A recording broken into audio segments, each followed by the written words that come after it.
আসসালামু আলাইকুম। কেমন আছেন আপনারা সবাই? আই হোপ আপনারা সকলেই ভালো আছেন। আলহামদুলিল্লাহ আমি ভালো আছি। ওয়েলকাম জানাচ্ছি ক্যাট পাওয়ার ল্যাব ইউটিউব চ্যানেল এবং ফেসবুক পেজে। আজকে আমরা খুব বেসিক কিছু কথা বলবো, যেটা হচ্ছে সলিড ওয়ার্কস সম্পর্কে। আমরা সলিড ওয়ার্কস অনেকে আমরা খুব বিগিনার, মানে আমরা কাজ করতে একদমই পারি না। অনেকে আছে মানে মাউসটা কিভাবে নাড়াতে হবে সেটা জানি না। আমি কাউকে ছোট করে বলতেছি না, আমি জাস্ট আপনাদের বোঝানোর স্বার্থে বলতেছি যে অনেকে মাউসটাও ঠিক ভাবে ধরতে পারে না। এখন এরা কি আসলে সলিড ওয়ার্কস সে কাজ করতে পারবে? হ্যাঁ, অবশ্যই। আজকের এই ভিডিওতে আপনারা দেখেন, অবশ্যই সলিড ওয়ার্কস সম্পর্কে আপনার যে আহ, একটা ভুল ধারণা ছিল সেটা ক্লিয়ার হয়ে যাবে ইনশাল্লাহ। আপনাদের যাদের বেসিক ক্লিয়ার না, একদমই আপনারা কিভাবে ওপেন করতে হবে, কিভাবে কোনটা থেকে আপনার প্ল্যান নিতে হবে, কোনটা ইউনিট সেট করতে হবে, বা খুঁটিনাটি যে বিষয়গুলো আছে ইনশাল্লাহ সকল বিষয়গুলো কনসেপ্ট ক্লিয়ার করে দেবো ইনশাল্লাহ। আচ্ছা, দর্শক ধৈর্য সহকারে ভিডিও দেখেন ইনশাল্লাহ আপনাদের হেল্প হবে। ওকে, আমি সলিড ওয়ার্কস সফটওয়্যার ওপেন করি। আচ্ছা, আমরা সলিড ওয়ার্কস সফটওয়্যার ওপেন করার পর এরকম আসবে। আর যেহেতু আমি 2022 দিয়ে কাজ করতেছি, আপনারা যে যে যে সফটওয়্যার দিয়ে কাজ করেন না কেন, ইন্টারফেস সব একই। ওকে, আমি সফটওয়্যার ওপেন করার পর এরকম ইন্টারফেস আপনারা দেখতে পাচ্ছেন এখানে। এখন দেখেন, এখন আমাদের সফটওয়্যার ইনস্টল করতে, আপনার সফটওয়্যার ওপেন করতে হবে কিভাবে। আচ্ছা, এখন দেখেন, এখান থেকে আমরা কন্ট্রোল এন দিয়ে আমরা যে কোনো সফটওয়্যার কিন্তু ওপেন করি কন্ট্রোল এন দিয়ে। বরাবরের মতো এটাও সেম, আমরা কন্ট্রোল এন দিয়ে ওপেন করতে পারবো। আচ্ছা, কন্ট্রোল এন যদি আমি দিই, দেখেন এরকম একটা আসতেছে এখানে। আচ্ছা, আমি একটু আরেকটু দেখাই। এখানে দেখেন সলিড ওয়ার্কস লেখা, ঠিক তার পাশে একটু হোমের মতো, মানে বাংলাতে দেখতে বলি ঘরের মতো একটা অপশন। আমি যদি সেটা একটা ক্লিক করে দেখেন, এটাও করলে কিন্তু সেম অপশনটা আসছে এখানে, পার্ট অ্যাসেম্বলি ড্রয়িং, সেম জিনিসগুলো এখানে আসতেছে। আচ্ছা, আমি কন্ট্রোল এন দেখতে ওপেন করি। আচ্ছা, বাই দ্য ওয়ে, আমি আজ কথা বলবো, আমি কোনো ড্রয়িং করবো না, আমি জাস্ট আপনাদের ইন্টারফেসটা বোঝাবো এবং কিভাবে ওপেন করবেন, কিভাবে প্ল্যান নেবেন, ইউনিট সেট করবেন এবং পার্ট অ্যাসেম্বলি ড্রয়িং এই জিনিসগুলো কি, আহ, এগুলোর কাজ কি, সবগুলো পুঙ্খানুপুঙ্খি ভাবে আপনাদের বলবো, যাতে আপনাদের বেসিকটু ক্লিয়ার হয়। আচ্ছা, অনেকে আছে এখানে যাদের হচ্ছে বেসিক ক্লিয়ার একদম, মোটামুটি টুলস চালাতে পারেন এবং কাজ করতে পারেন। আহ, তারাও যদি এই ভিডিওটা ফলো করেন ইনশাল্লাহ আপনাদের যে ভিতরে যে খুঁটিনাটি ভুলগুলো আছে ইনশাল্লাহ সংশোধন হয়ে যাবে। ধৈর্য সহকারে ভিডিও দেখুন, ইনশাল্লাহ ভালো কিছু হবে। আচ্ছা, আমি কন্ট্রোল এন দিয়ে ওপেন করার পর এখন দেখেন এখানে আসছে কি, পার্ট অ্যাসেম্বলি ড্রয়িং। আচ্ছা, বাই দ্য ওয়ে, আমরা কি জানি পার্ট কি, অ্যাসেম্বলি কি এবং ড্রয়িং কি? আচ্ছা, আপনারা অনেকেই পার্ট কি, অ্যাসেম্বলি কি এবং ড্রয়িং কি এই জিনিসগুলো জানেন। আচ্ছা, আমি এখন আমার আমার নিজের ভাষা মতো কিছু বলি। দেখেন, পার্ট হচ্ছে কি, আমি যত একটা ইঞ্জিন কল্পনা করি, আমি যদি একটা গাড়ি কল্পনা করি, দেখেন এর ভিতরে কিন্তু অনেক কিছু হয়। আমি যদি একটা গাড়ি কল্পনা করি, ভিতরে কি আছে, গাড়ির বডিটা আছে, গাড়ির চাকা আছে, স্টারিং আছে, হুল আছে, বা আমার পিস্টন আছে, অনেক কিছু, তাই না? নাট বোল্ট দিয়ে গাড়িটাকে জোড়া লাগানো হয়েছে। এই একজন ডিজাইনার কিন্তু একটা গাড়িকে প্রথমে সলিড ওয়ার্কস স্কেচ করে 3D মডেল তৈরি করতে পারবে না। তার কি করতে হবে, পার্ট বাই পার্ট তৈরি করতে হবে। আমি আবার বলতেছি, একটা ইঞ্জিনিয়ার বা একটা ডিজাইনার কখনোই একটা গাড়িকে সে সম্পূর্ণভাবে ড্রয়িং করতে পারবে না। একটা ডিজাইনার সম্পূর্ণভাবে ডিজাইন করতে পারবে না। তার কি করতে হবে, সেগুলোকে ভাগ করে ড্রয়িং করতে হবে। তার কি করতে হবে, ভাগ করে ড্রয়িং করতে হবে। এই ভাগ করে ড্রয়িং করার জন্য আমরা সবসময় কি ব্যবহার করব, পার্টটা ব্যবহার করব। ভাগ করে মানে ক্ষুদ্র ভাবে ভাগ করে ডিজাইন করার জন্য আমরা কি ব্যবহার করব, আমরা পার্ট ব্যবহার করব। আচ্ছা, একটু আপনারা চাইলে একটু নোট ডাউন করতে পারেন। দেখেন, ক্ষুদ্র বিভক্ত করে ডিজাইন করার জন্য আমরা পার্টটা ব্যবহার করব। আমি আবার বলতেছি, ক্ষুদ্র ভাবে ডিজাইন করে পার্ট ডিজাইন করার জন্য আমরা কি ব্যবহার করবো, পার্ট ব্যবহার করব। ক্ষুদ্র ভাবে ডিজাইন করার জন্য আমরা কি ব্যবহার করবো, পার্ট ব্যবহার করবো। আশা করি পার্ট জিনিসটা কি আপনারা বুঝতে পারছেন। এখানে আপনারা মেটাল জাতীয় প্রোডাক্ট জাতীয় বা সারফেস সব ধরনের ডিজাইন করতে পারবেন। মানে একটা ডিজাইনের ক্ষুদ্র ভাবে বিভক্ত যেসব ডিজাইন করা হয় সবগুলো আমরা করতে পারবো। যেমন আমার সামনে একটা আছে, একটা ল্যাপটপ আছে, দুইটা পার্ট, একটা ডিসপ্লে পার্ট, একটা হচ্ছে কিবোর্ড সেক্টর। আচ্ছা, এইটা কিন্তু ভাবে তৈরি করা হয়েছে, একটা কিন্তু একবার তৈরি করা হয়েছে আপনার ডিসপ্লেটা, একবার তৈরি হয়েছে কিবোর্ডটা। মানে এটা যদি সলিড ওয়ার্কসে ডিজাইন করতে চাই অবশ্যই কি করতে হবে, আমাদের পার্টের ভিতরে ওপেন করে সেটাকে ডিসপ্লেটা তৈরি করতে হবে। দেন হচ্ছে আবার সেটাকে সেভ করে পরবর্তীতে কি করতে হবে, এই যে আমাদের কিবোর্ড সেক্টরটা তৈরি করতে হবে। আশা করি জিনিসটা বুঝতে পারছেন। আচ্ছা, ভিডিওটা একটু লম্বা হবে কারণ আমি সব জিনিস একদম ক্ষুদ্র ভাবে বোঝানোর চেষ্টা করছি। মানে সবগুলো ভেঙে বোঝানোর চেষ্টা করছি যাতে আপনাদের বেসিকটুকু ক্লিয়ার হয়ে যায়।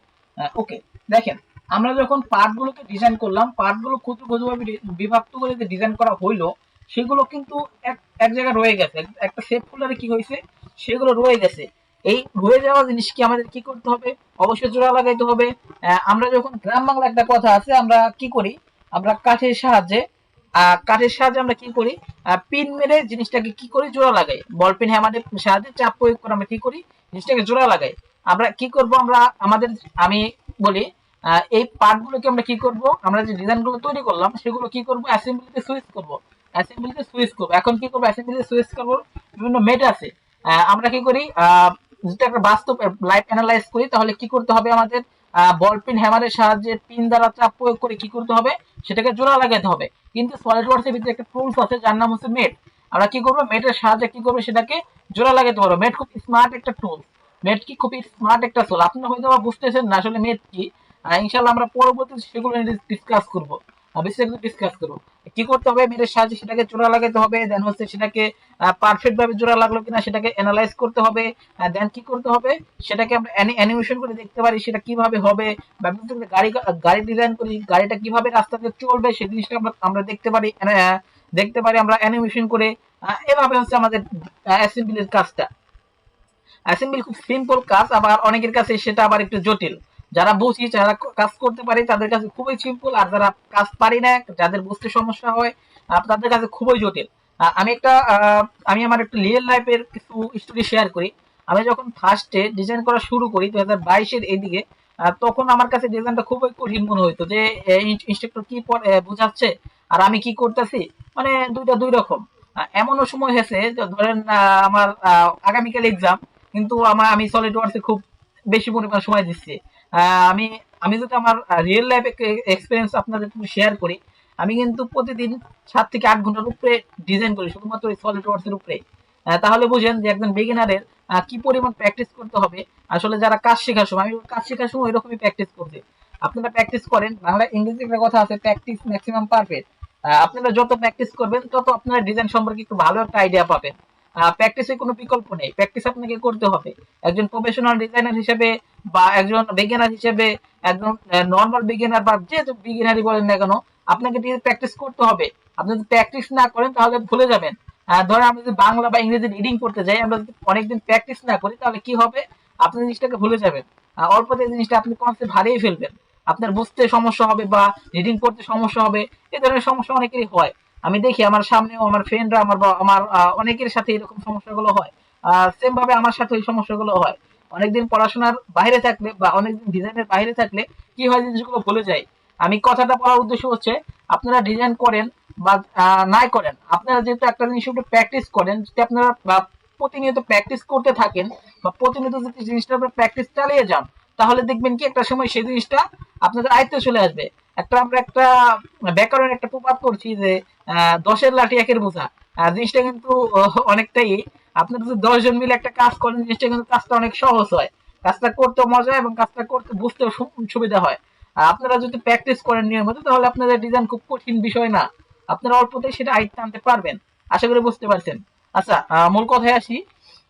এখন আমরা যখন ডিজাইন করলাম, অ্যাসেম্বলি করলাম, পার্ট তৈরি করলাম, অ্যাসেম্বলি করলাম, এখন আমাদের কি করতে হবে, সেই পার্ট গুলোকে তো আমাদের কাছে রেখে দিব না। আমরা যদি ফাইবারে কাজ করি, অবশ্যই আমাদের বাইরের সাথে কথা বলতে হবে। অবশ্যই একটা A4 পেজের মধ্যে এই আমাদের ডিজাইন গুলোকে নিয়ে যেতে হবে। বা আমরা যদি ওয়ার্কার বা আমরা যদি ইন্ডাস্ট্রি লেভেলের কথা বলি, তাহলে কি করতে হবে আমাদের, আমাদের ওয়ার্কাররা কিভাবে কাজ করবে বা কোন পার্ট গুলো কিভাবে তৈরি করবে বা কোনটার পর কোনটা হবে, সেই জিনিসটা কি করতে হবে আমাদের, সেগুলোকে কি করতে হবে, আমাদের বুঝাতে হবে। যারা ওয়ার্কার আছে তাদেরকে আমাদের বোঝাইতে হবে যে এই পার্টটার পরে এই পার্টটা আছে, এবার এই পার্টটার পরে এই পার্টটা আছে, এভাবে কি করতে হবে, আমাদের বোঝাতে হবে। যেহেতু এগুলো বোঝাতে হবে, আমাদের তো আসলে ওয়ার্কারদের তো আমরা আমাদের ডেস্কে নিয়ে এসে আমাদের পিছিয়ে সামনে সামনে রেখে তো আসলে বোঝাইতে পারবো না। আমাদের কি করতে হবে, A4 পেজে তাকে প্রিন্ট করে কিছু ফাইল দিতে হবে যে আসলে এইভাবে কাজগুলো হবে। বা মিস্টার করিম সাহেব বা মিস্টার রহিম সাহেব, কাজগুলো এইভাবে হবে, আপনি কাজগুলো এইভাবে চালিয়ে যান। রেড মেশিন বা সেভার মেশিন, কাজগুলো এইভাবে হবে। এইভাবে প্রোগ্রামিং করে আপনি কাজগুলো চালিয়ে যান। এভাবে আমাদের পর্যায়ক্রমিক কাজগুলো হবে। তো কি করলাম, আমি কি বোঝাতে চাইলাম এখানে, আমাদের কাজগুলোকে ড্রয়িং করতে হবে, স্মার্টলি ড্রয়িং করতে হবে। অটোক্যাডের মতো হ্যাসেলযুক্ত ড্রয়িং না। আমি আবারও বলতেছি, অটোক্যাডের মতো হ্যাসেলযুক্ত ড্রয়িং না। এগুলোকে ম্যানুয়ালি করতে হবে না, জাস্ট ক্লিকে ক্লিকে আপনারা ড্রয়িং করবেন। আশা করি এখন আসলে সবগুলো আপনাদের মাথার উপর দিয়ে যাচ্ছে। যখন আমরা সফটওয়্যারের ভিতরে যাব, সফটওয়্যার প্রবেশ করব, তখন আমরা ইনশাআল্লাহ বিস্তারিতভাবে বলবো আপনাদের। আচ্ছা, আমি ওপেন করব। আমি পার্টের উপর ক্লিক করে আমাদের এখানে ওকে নামের একটা অপশন আছে, দেখেন ঠিক নিচে কি আছে, ওকে নামের একটা অপশন আছে। আমি ওকে তে ক্লিক করব। আচ্ছা, আমি ওকেতে ক্লিক করলাম। এখন দেখেন আমার সফটওয়্যারটা এরকম ভাবে ওপেন হয়েছে, আপনাদের ঠিক সেম ভাবে ওপেন হবে। এখন দেখেন আমাদের ফার্স্ট কাজ হচ্ছে আমরা ইউনিটটা ঠিক আছে কিনা দেখতে হবে। যেহেতু আমরা মেকানিক্যাল ইঞ্জিনিয়ার, আমরা কাজ করি মেকানিক্যাল রিলেটেড, সেহেতু আমাদের কি করতে হবে, বেশিরভাগ আমরা কাজ করি মিলিমিটারে, মানে মিটার গ্রাম সেকেন্ড পাউন্ডে। ওকে, যেহেতু আমরা মিটার গ্রাম সেকেন্ড পাউন্ডে কাজ করি, সেহেতু আমাদের কি করতে হবে, এখান থেকে এমএমজিএস, আমার এখানে ডিফল্টে সবসময় এমএমজিএস দেওয়া থাকে, আপনারা চাইলে এখানে ডিফল্টে এমএমজিএস টা রাখতে পারেন। আমি রেকমেন্ড করবো যে আপনারা যারা মেকানিক্যাল ইঞ্জিনিয়ার আছেন তারা অবশ্যই এখানে এমএমজিএস টা রাখবেন। ওকে, আমরা ইউনিটটা ফার্স্ট চেক করে নেব। এখন দেখেন আমাদের, আমি একটা আমার নিজের ব্যক্তিগতভাবে একটা কথা বলি যে what is solid works, solid works কি কয় ভাগে ভাগ করা যায়, বা সলিড ওয়ার্কস ইন্টারফেস কি কত ভাগে ভাগ করা যায়। দেখেন এটা খুব একটা স্মার্ট একটা আপনার সমাধান আছে। দেখেন এরকম কোশ্চেন যদি কেউ করে, কেউ করবে না, তারপর আমাদের জেনে রাখা ভালো। আমাদের উপরের অংশটা, এই অংশটা, এর নাম হচ্ছে রিবন। আপনাদের কাছে যদি খাতা বা নোটপ্যাড থাকে অবশ্যই নোট কাউন্ট করতে পারেন। উপরের অংশটার নাম হচ্ছে রিবন। এই উপরের অংশটার নাম কি, রিবন, যেখানে টুলস বার গুলো থাকে, এখানে টুলস বার গুলো থাকে, এর নাম হচ্ছে রিবন। আর এই যে সাদা অংশটা আমি দেখতে পাচ্ছি এখানে, এর নাম হচ্ছে আপনার কি, ড্রয়িং এরিয়া। এর নাম কি, ড্রয়িং এরিয়া, যেখানে আমরা ড্রয়িং করবো। এর নাম কি, ড্রয়িং এরিয়া, যেখানে আমরা কি করব, ড্রয়িং করব। আর এই যে নিচের একটা অংশ দেখতে পাচ্ছেন এখানে, নিচের অংশ, ঠিক নিচের অংশ, এডিটিং পার্টস লেখা, এমএমজিএস লেখা, এই অংশের উপরে একটা অংশ আছে, এর নাম হচ্ছে স্ট্যাটাস বার। যে আমাদের ড্রয়িংটা হচ্ছে কিনা, বা ড্রয়িং এ কোনো ভুল হলো কিনা, ড্রয়িং এ কত মিলিমিটার ডাইমেনশন এখানে আমি ইউজ করলাম, সবগুলো কি হবে এখানে দেখা যাবে। মানে এটার নাম হচ্ছে স্ট্যাটাস বার। আচ্ছা, একটু পরে আমি এই স্ট্যাটাস বার সম্পর্কে বিস্তারিত বলবো ইনশাআল্লাহ। আচ্ছা, এখন দেখেন, এখন আমাদের এখানে কি করতে হবে, একটা অরিজিন আছে, এক্স অক্ষ ওয়াই অক্ষ। আমরা যে ড্রয়িংটাই করবো না, আমরা যেটাই করি না কেন, আমাদের কি করতে হবে, অরিজিনের সাপেক্ষে করতে হবে। কার সাপেক্ষে করতে হবে, অরিজিনের সাপেক্ষে। হোয়াট ইজ অরিজিন, অরিজিন হচ্ছে এক্স অক্ষ ওয়াই অক্ষ, মাঝখানে একটা বিন্দু, আমি একটু পরে দেখাবো আপনাদের। আচ্ছা, এখন দেখেন এখানে এরপরে কাজটা কি, আমাদের কোন প্ল্যানে কাজ করতে হবে। ধরেন আমি একটা প্রোডাক্ট ডিজাইন করতেছি, প্রোডাক্ট আমি ঠিক সামনে থেকে দেখবো, এটা কিভাবে করতে হবে, বা প্রোডাক্ট আমি ঠিক উপরে থেকে দেখবো বা নিচ থেকে দেখবো, সেটা কিভাবে হবে, মাঝামাঝি থেকে দেখবো, সেটা কিভাবে হবে, এটা কিভাবে সম্ভব, এবার একটা ডিজাইনকে আমি কিভাবে এভাবে দেখবো। আমি কি মাউস নাড়িয়ে নাড়িয়ে দেখবো, না, এটা একটা স্মার্ট একটা সলিউশন আছে। এখানে প্ল্যান আছে তিনটা, ফ্রন্ট, টপ, রাইট। আচ্ছা, আপনারা হয়তো আন্দাজ করতে পারছেন এখানে ফ্রন্ট প্ল্যান কি, টপ প্ল্যান কি, রাইট প্ল্যান কি। আমরা যখন ডিপ্লোমা বিএসসি চলাকালীন আমরা তো অনেকে এই সম্পর্কে জানছি, বা ডিপ্লোমা চলাকালীন সময়ও আমরা দেখছি আমাদের ক্যাটক্যামের ক্লাসে, বা বিএসসির সময় আমরা দেখছি যে আমাদের ডিজাইনের সময় অনেকে ডিজাইন করেছি, অনেকে ভুলে গেছেন। আর এটা আজকে ভিডিওটা দেখার পর ইনশাআল্লাহ আপনাদের এই কনসেপ্টটুকু ক্লিয়ার হয়ে যাবে। আমরা front plan, top plan, right plan এগুলো আমরা বইয়ের ভিতরে অনেক পড়ছি, বাট সফটওয়্যারের ভিতরে এগুলোর কাজ কি, এগুলো কিন্তু অনেকে আমরা জানি না। আর অনেকে কি জানে, কি এগুলো অজানা। আচ্ছা, এই অজানা জিনিসগুলো ইনশাআল্লাহ আমি কনসেপ্টটা ক্লিয়ার করে দেবো। আমি বাই দা ওয়ে, আমি হচ্ছে সবচেয়ে বেশি পছন্দ করি যেটা হচ্ছে উদাহরণ দিয়ে বোঝানোটা। আমি আমার ক্লাসে বা আমি যখন ক্লাস করি তখন যারা উদাহরণ দিয়ে জিনিসগুলো বোঝায়, বা জিনিসগুলো আমার মাথার মধ্যে বেশি বেশি কাজ করে, আমিও চেষ্টা করি আমার স্টুডেন্ট বা আমার আমার যারা কলিগ আছে, বা আমার যারা আমার আন্ডারে যারা কাজ করে, তাদের আমি কি করি, আহ উদাহরণ দিয়ে বোঝানোর চেষ্টা করি, যাতে তারা আমাদের কাছ থেকে শিখলে, বা আমাদের কাছ থেকে যাই হোক, বা যেখান থেকে শিখুক না কেন, বা উদাহরণ জিনিসটা বুঝতে পারে, তার ভিতরে থাকবে। সে যদি আর 5 বছর পরেও করে, তা আপনাদের এই জিনিসটা এখন দেখতেছেন, আপনাদের 5 বছর পরে আপনাদের এই সেম প্রশ্ন আপনাদের যে করছে, তখন আপনাদের মনে করবে যে রনি ভাই কথা একটা বলছিল যে এটা এইভাবে হবে, বা এইভাবে করলে জিনিসটা হবে। আচ্ছা, আমি কথাগুলো খুব ফাস্ট বলতেছি এবং একটু জোরে জোরে বলতেছি, আপনারা একটু এই করে নিয়েন, একটু কন্ট্রোল করে নিয়েন, বা একটু ম্যানেজ করে নিয়েন। আচ্ছা, এখানে দেখেন ফ্রন্ট, টপ, রাইট। আচ্ছা, আমরা কি জানি ফ্রন্ট প্ল্যান কি, টপ প্ল্যান কি এবং রাইট প্ল্যান কি। আচ্ছা, দেখেন আমি এখানে একটু আমার ডিসপ্লে একটু ফলো করেন, এখানে একটা প্রিভিউ দেখাচ্ছে ফ্রন্ট, টপ, রাইট, এগুলোর কি দেখাচ্ছে, এখানে একটা প্রিভিউ দেখাচ্ছে। আপনারা যদি প্রিভিউটা দেখেন ইনশাআল্লাহ বুঝতে পারবেন। এখন দেখেন ফ্রন্ট প্ল্যান, ফ্রন্ট প্ল্যান কি। আচ্ছা, এটা কিন্তু আমাদের এই প্ল্যানটা কি, এই যে আমাদের ড্রয়িং এরিয়া, এটি অনেক বড়। আমি যদি বাংলায় বলতে চাই, আমাদের ধরে একটা জায়গা আছে, আমাদের বাপ দাদার রেখা জায়গা জায়গা, আমাদের কিন্তু সেখানে কিন্তু বসত বাড়ি করতে হবে। আমাদের যে জায়গাটুকু আছে, জায়গা জমি আছে, সেখানে কিন্তু আমাদের বসত বাড়ি করতে হবে। আদারওয়াইজ অন্য জায়গায় কিন্তু আমরা আমরা বাড়ি করে থাকতে পারবো না। থাকলে সেটা কি হবে, ভাড়া বাড়ি, তাই না। এই যে আমরা যে প্ল্যান করে নেবো, এখানে যে জায়গাটা পাবো আমি, সেটা হচ্ছে আমার নিজের জায়গা। এখানে কি হবে, এই যে top plan, front plan, right plan, এখানে যে জায়গাগুলো আমি এখানে নিব, সেটা হচ্ছে আমাদের নিজেদের জায়গা। মানে এখানে আমি কাজগুলো করতে পারবো। এটা ছাড়া অন্য জায়গায় যদি আমি কাজ করে যাই, সেটা ভুল হবে, আন্ডার ডিফাইন হবে, ফুলি ডিফাইন আমি কখনো করতে পারবো না। মানে ওই জায়গায় কখনো আমি আমার নিজের করতে পারবো না।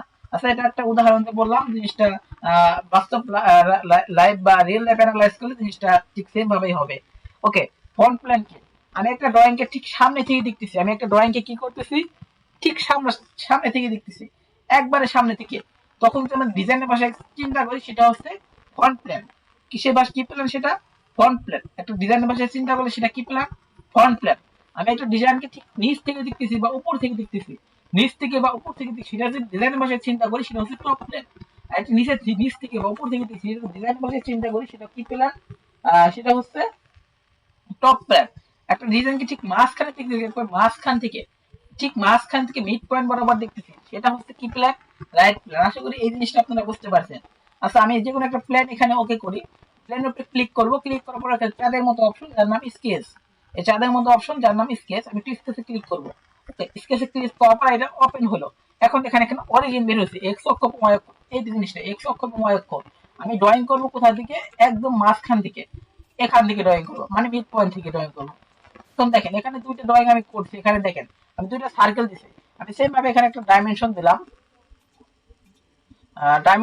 এখানে আমি দিলাম 70। সেম ভাবে আমি এইটাকেও একটা ডাইমেনশন দিয়ে দেবো, এটাকে আমি 70 করে দিলাম। আচ্ছা, এখন দেখেন তো এখানে একটা ড্রয়িং আছে কালো, একটা ড্রয়িং আছে ব্লু রঙের। এখন বলেন তো আপনারা এইখানে কোন ড্রয়িংটা হয়েছে? আচ্ছা, আপনার উত্তর দিতে হয় যে কালো ড্রয়িংটা হয়েছে বা ব্লু রঙের ড্রয়িংটা হয়েছে, তাহলে ভুল। আপনার ড্রয়িংটা, আপনারা যার উত্তর হয়েছে আপনার কালো রঙের ড্রয়িংটা হয়েছে, সেটা হচ্ছে রাইট।